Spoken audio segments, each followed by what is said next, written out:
that for? I don't know, but Yep. you on the work? What? You can do that? I'm like, yeah. What do I have to do if I do? I'm like, that's a you question. That's not a me question. You gotta ask yourself that. Oh my. I'm like, Yeah, welcome to. this ain't no hobby. Yeah. Like, this is a job. Like, Seriously. you gotta figure it out. Seriously. Because no, you're not gonna do it for me. Yeah, so I mean, That's why I'm finally feeling confident and being like, okay, like, yeah. Right. Right. Because it's funny, sometimes I don't think about my crews are up here. And I feel like that's where we luck out because the crews are unionized and they don't get that lunch break. And so it's like, hey, we gotta get the crew out. But still, stuff, I'm like, Yeah. Yeah. I don't know what to tell you. Like, Yeah. my guy's gotta go. We gotta go.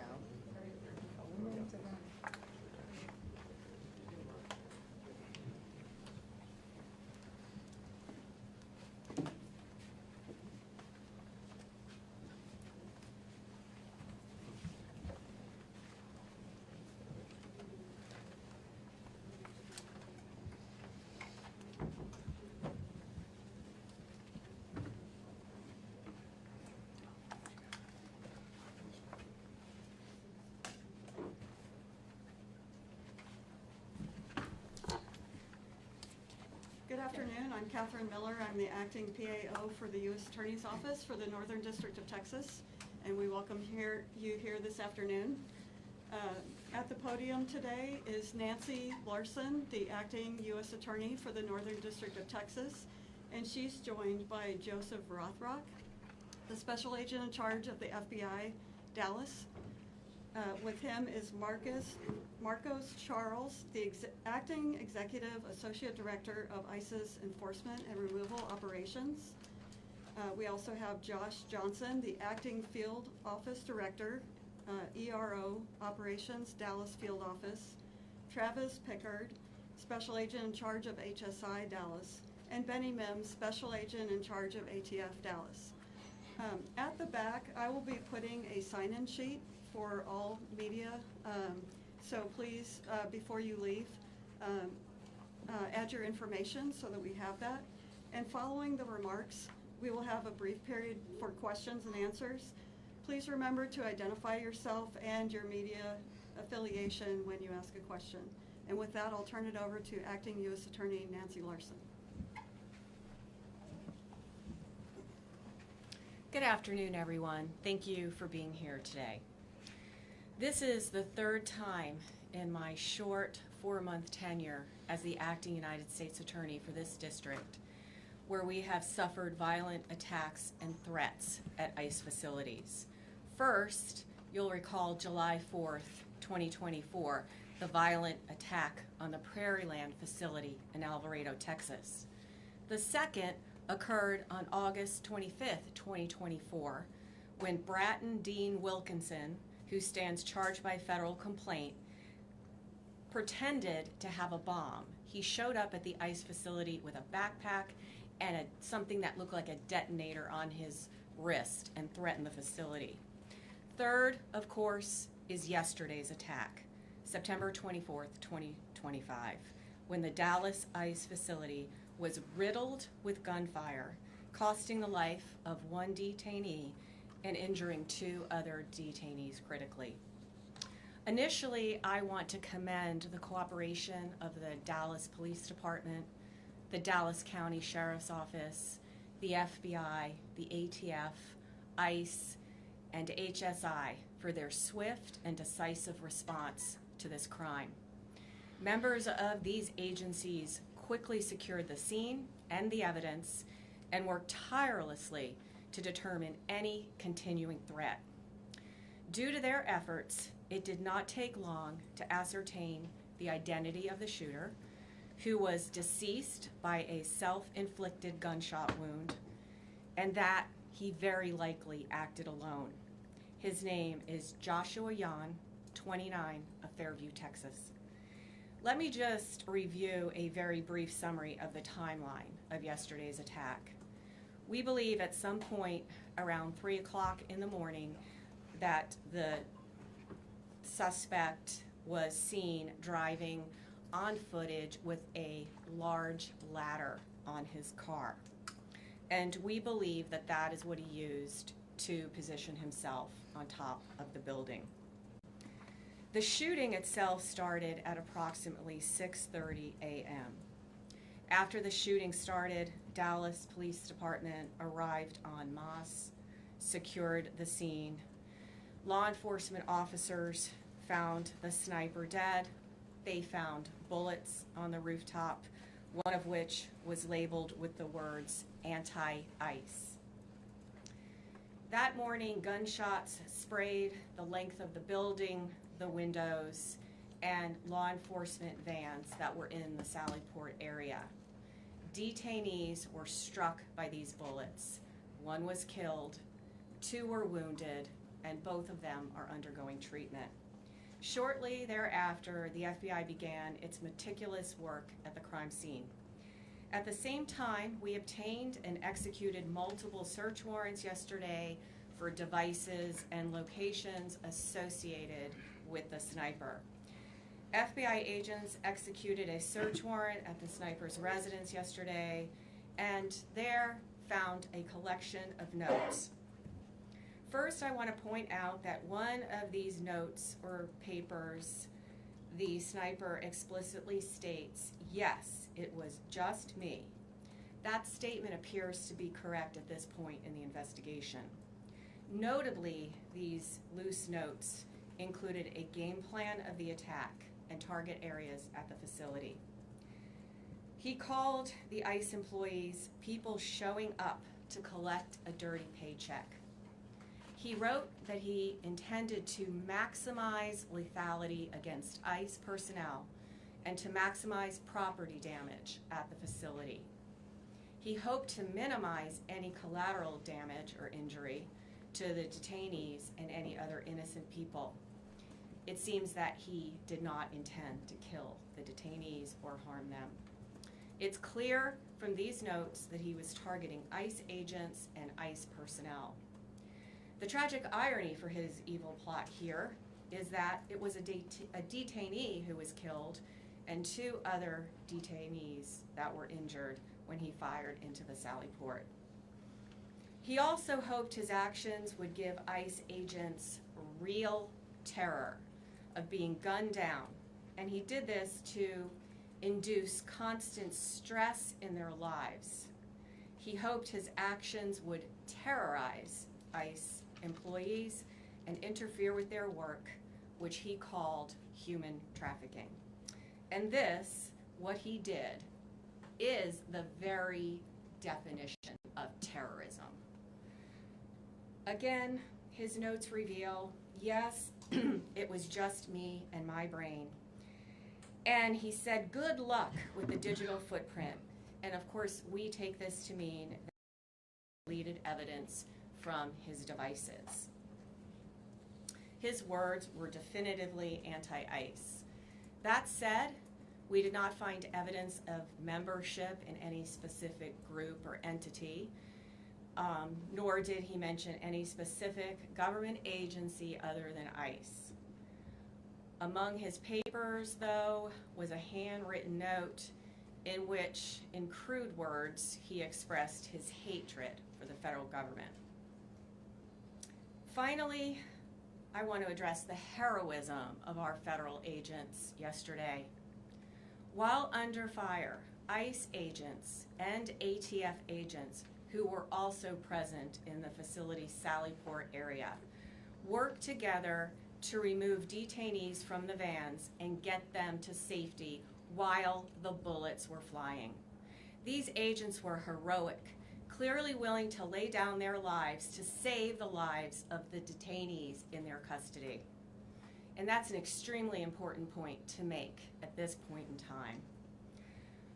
I want to express my deepest appreciation for the bravery of these law enforcement officers yesterday and every single day that they go out there to keep us safe.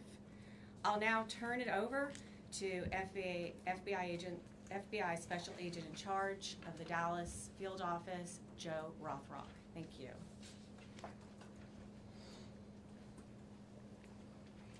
Good afternoon. First, I'd like to start by thanking our acting United States Attorney, Nancy Larson, and her office for their support during this investigation. My name is Joe Rothrock, and I'm the Special Agent in Charge of the FBI's Dallas Field Office. Yesterday morning, Joshua Jahn carried out a targeted, ambush-style attack on law enforcement. Today, I will provide you with some updates of what we've learned through our investigation to date, to include Jahn's own words in his handwritten notes. Jahn specifically intended to kill ICE agents. He fired at transport vehicles carrying ICE personnel, federal agents, and detainees. He also fired multiple shots into the windows of the office building where numerous ICE employees do their jobs every day. We now know that Jahn engaged in significant high degree of pre-attack planning. He searched for information about the office building and how to track ICE agents' locations. Jahn also acknowledged the potential for other casualties. He knew with a high likelihood ICE detainees would be transported that morning in the exact location where he was facing from his perch on a nearby rooftop. Jahn's attack did in fact result in the tragic death of one detainee and the injury to 2 other detainees. We have been able to confirm that Jahn legally obtained an 8mm bolt-action rifle he used in the shooting in August of this year. Based on our investigation to date, we believe Jahn acted alone, but I'll stress our investigation continues. This attack yet again underscores the dangers that law enforcement face daily. We continue to see an increased threats against law enforcement.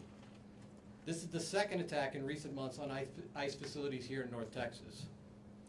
I do want to take this opportunity to thank our law enforcement partners, some of whom are here with us today. When Jahn began firing, agents from both ICE and the ATF put themselves in the line of fire to move individuals off the transportation vehicles in an attempt to protect and rescue those that were injured. I want to thank them for their bravery. The Dallas Police Department and the Dallas County Sheriff's Office also quickly responded to the scene without any hesitation and ran towards danger. Ultimately, they located the shooter, who was deceased by an apparent self-inflicted gunshot wound. I want to thank them for their prompt response and dedication to protecting and serving their communities. I also want to thank our partners that have assisted in this investigation. The Fairview Police Department, as well as our partners in Oklahoma, to include Bryant County Sheriff's Department, Durant Police Department, and Choctaw Nation Light Horse Police, as well as our personnel from San Antonio and Oklahoma City within the FBI that assisted.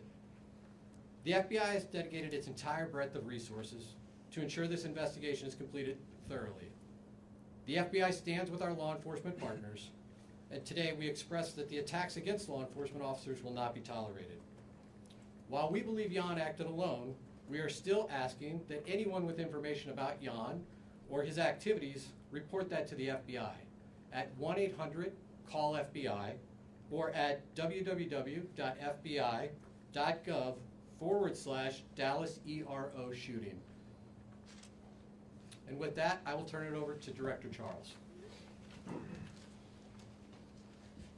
Good afternoon. My name is Marcos Charles. I am the ICE Executive Associate Director for Enforcement and Removal Operations. The attack on ICE's Dallas field office yesterday was tragic. And while our hearts and prayers are with the family of the detainees who were shot, the evidence is clear that this was intended as an assault on ICE personnel who come to work every day to do their job. Violent rhetoric has led to over 1,000% increase in assaults on ICE officers, and it has to stop. In contrast to those who would demonize our men and women, yesterday our brave officers ran back into danger, along with ATF, our partners, to save the detainees while shots were still being fired. Those ICE officers just showed the world who they really are. Law enforcement officers who want the best for our country. That's ICE. Integrity, courage, excellence. They were willing to put their lives on the line to pull detainees out of the transport van to get them to safety. They are heroes, and I hope the media has the integrity to shine a light on this story. Enough is enough with the harmful lies and violent rhetoric. It has to stop.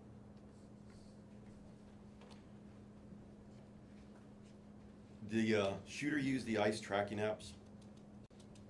Anyone who creates or distributes these apps that is designed to spot, track, and locate ICE officers are well aware of the dangers that they are exposing to law enforcement.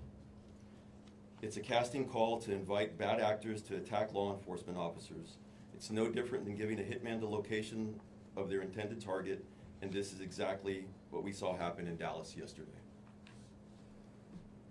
The media has been amplifying these apps even as we warned them it would only lead to more attacks on law enforcement. We truly wish we didn't have to say, "I told you so," but here we are. ICE continues to prioritize the safety and security of our personnel, detained aliens, and facilities. We will do everything possible to increase security to counter the increased wave of these lethal attacks. Again, we call on those who foment violence and vilify our law enforcement officers to cease the dangerous rhetoric. We also call on law-abiding Americans everywhere to report any suspicious activity. The individual that was out there yesterday shooting at our agents and our officers was trying to take the lives of law enforcement people doing their job. Instead, he killed a detainee and shot 2 others. That is something that's unacceptable. The rhetoric that's out there on social media, the rhetoric that is being said by some community leaders in other states needs to stop.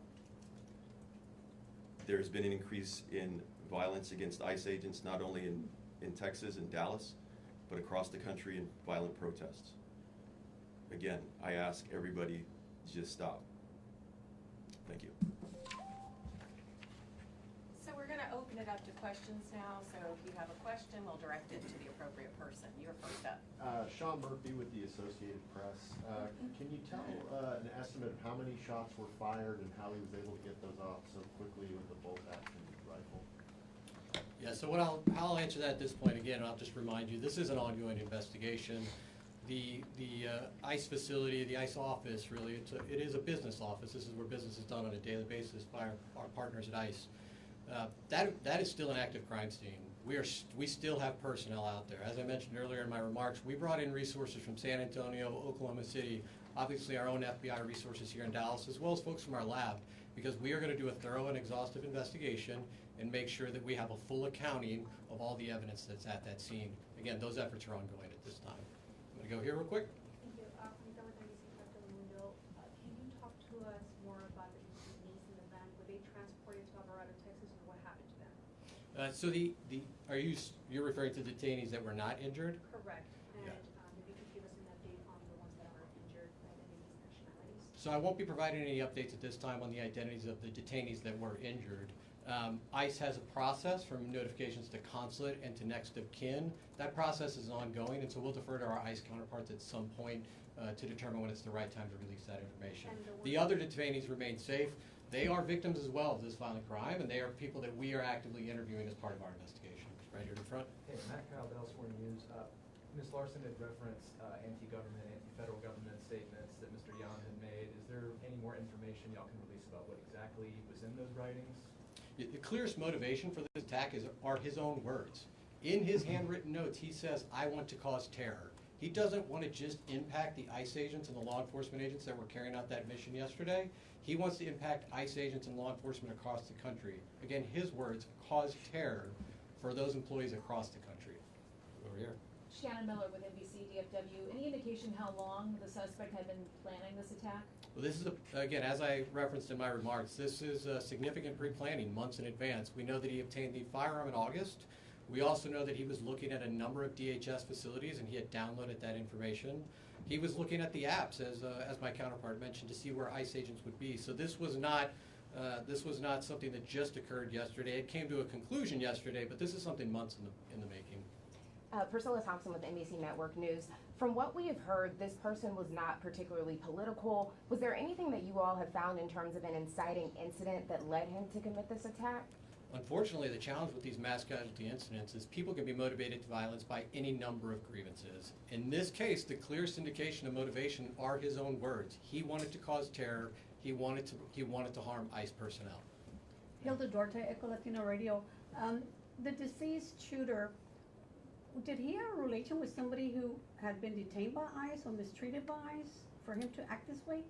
Again, the clearest motivations at this point are the harm he wanted to cause to ICE. We're not aware of any specific relationships he had with anybody in detention. But again, our investigation's ongoing. We're going to unturn every stone here, and so that continues. So. Hi, Omar Villafranca with CBS News. Secretary Noem has asked for increased security at ICE facilities across the country. Can you say what is going to be done to harden these facilities to protect agents and detainees? So I cannot say what will be done by our partners at DHS to harden their facilities. What I can say, and I can draw upon just our recent experiences here in North Texas, is we've seen attacks now, 2 ambush-style attacks, where law enforcement was the target of individuals who did significant pre-planning and coordination to set up law enforcement, again, in an ambush-style attack. But anything that they physically are going to do for these facilities, since they're still operating, to protect them? There's still no barrier up or anything like that at this facility. I would need to refer to my partners providing that. Yeah, so currently, we're looking at hardening some of our facilities. Also, I don't want to give away any operational security as to how we're going to be doing that. But there are plans? There are plans to harden some of our facilities. Robbie Owens, CBS News, Texas. Were the Jahn family immigrants? Mr. Jahn was not an immigrant. He was a United States citizen. He was here legally. I won't be going into the details on anybody other than Mr. Jahn at this time. Yeah. You talked a little bit about the ICE agents, or the agents that were there at the location that helped when shots were beginning to fire. Can you give us some more perspective on what the situation was with the detainees that were in the vans? Were they handcuffed? Were they shackled? Why weren't they able to get out of the vehicle by themselves? Again, these were individuals that were detained by law enforcement. There were multiple transport vehicles at the facility at that time. Again, what I would stress at this point is, under gunfire, multiple federal agents, ran into that fire to remove these individuals and to attempt to, render life-saving aid under, the most dire circumstances. So just for clarity, they were restrained. They were being. The individuals in the vans were being restrained. It's a proper procedure for transport. The individuals that are brave men and women that went out there to go help and rescue were the ones that were injured and could not leave the van on their own. And we know that that's common because we've seen obviously transports before. So we just wanted clarity to understand why they weren't able to leave on their own. The other individuals that were in the van were able to leave on their own. It was the ones that were injured who were unable to exit the vehicle. Sir. Yeah. Have you guys gotten any cooperation from the suspect's family and this idea that the anti-government, federal government attitudes, have any family members expressed any signs that we knew that this was happening, or was this just all kept to himself? Teaser. As is common in these investigations of mass casualty incidents, we are going to interview everybody we can identify that might have information about the motivations, or who might have information about the pre-planning, or who may have assisted in this attack. I won't be outlining every interview we conducted today, but we will be doing a thorough investigation. And again, one of the reasons we ask for additional information for the public is if there are those out there that had contact with Jahn, we would like to hear from them, and we would like to gain an understanding of what their relationship was. Is his family cooperative? I won't be going into details about other aspects of the investigation. Luke Clary on WFAA. Can you expand on why you believe that he acted alone here, and can you go into it all, any activity he may have had in online forums or communities that may have influenced his action? So again, the totality of our investigation includes interviews, canvassing areas, collecting surveillance video, We're certainly looking at his digital footprint online as well as digital devices. I'm not going to outline the details from every one of those. Again, his own words called out that he committed this act alone, and all the evidence we have to date would indicate that that's accurate. Alex with FOX6 News. You mentioned that the ICE facility, I believe, is still an active crime scene. Can you talk about what will happen in the coming days with that facility? Are there detainees being held there? Have they all been taken away? Is it operational as an office? It is going to remain an active crime scene for some time. Again, we will be there as long as it takes to make sure that we've captured every piece of physical evidence. Emma Ruby with the Dallas Observer. You mentioned the one bullet that was found with kind of ideological writing on it. Have any of the bullets found around the scene had any writing on it, or is it just the one? Again, active crime scene, we're still collecting physical evidence. Jim Schultz with ABC News. Around the crime scene, when his car was actually being towed, there was some writings on that vehicle. Can you give us a sense about what those were and how they play into your investigation? So the vehicle was searched as part of our investigation. I don't have additional details to share with you now about any writings, but certainly if we have updates, we'll provide those in the future. Ma'am. Ashley Killer with CNN. Y'all mentioned that he used a ladder to position himself. Did he use the ladder to get on top of the roof, or is that where he? Yeah, is that where his body was found? He was found on top of a neighboring roof. We believe he used the ladder to access that roof. Sir. Yeah, Dave with Fox News Channel. Was suicide part of his plan all along, or was he cornered by law enforcement? His handwritten notes indicate that he did not expect to survive this event. Sir. Kevin Reese, WFAA. A personal question, if you would dare. Can you explain to people in this climate what it's like to be an ICE agent right now?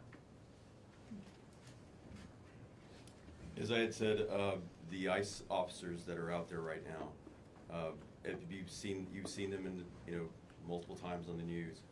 They're out there doing their job with courage and honor. Yes, there is a heightened sense of security for everybody, not only at work, but for their families, for their loved ones, mainly because of the doxing that's going on and the violent rhetoric that people have been perpetrating. Mr. Charles, while you're up there, can I just follow up to that question and ask, of the agents that did respond on that day, or yesterday morning, can you tell us what they were wearing at the time? Because I know sometimes ICE agents do and don't have bulletproof gear on. Can you give us an idea of how they responded, what they had on them at the time? So they're wearing their normal gear, and it was not only ICE agents, it was ATF agents also that went out there and heroically came out and under fire went to rescue those individuals. Have you spoken to them? I have spoken to one of them so far. I haven't spoken to them. They're doing okay. All right, we have time for one more question. About the immigration status for those individuals who were injured. What's their immigration status is it going to change? Maybe perhaps even those who were in the van, you. The individuals that were in the van will be going through due process, and they'll go through the whole immigration proceeding. So I'm not going to go into what their status is currently. And those who were injured? Same thing. All right, folks, we have time for one more question. Can you at least tell us where the papers were found, Fairview or Oklahoma? That one's for you. So again, I'm not going to detail every aspect of the case. We did search his residence, and that is where we found the handwritten notes. And that's all the time we have for questions today. When we have more updates, we'll come back. Thank you.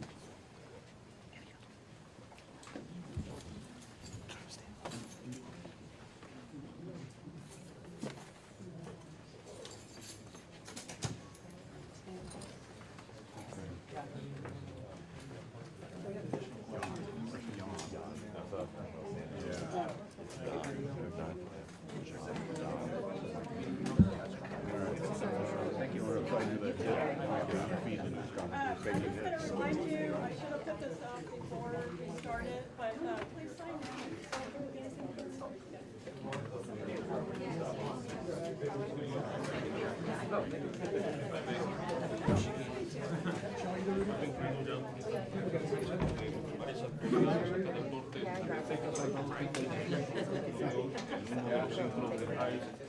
El día de ayer que dimos aunque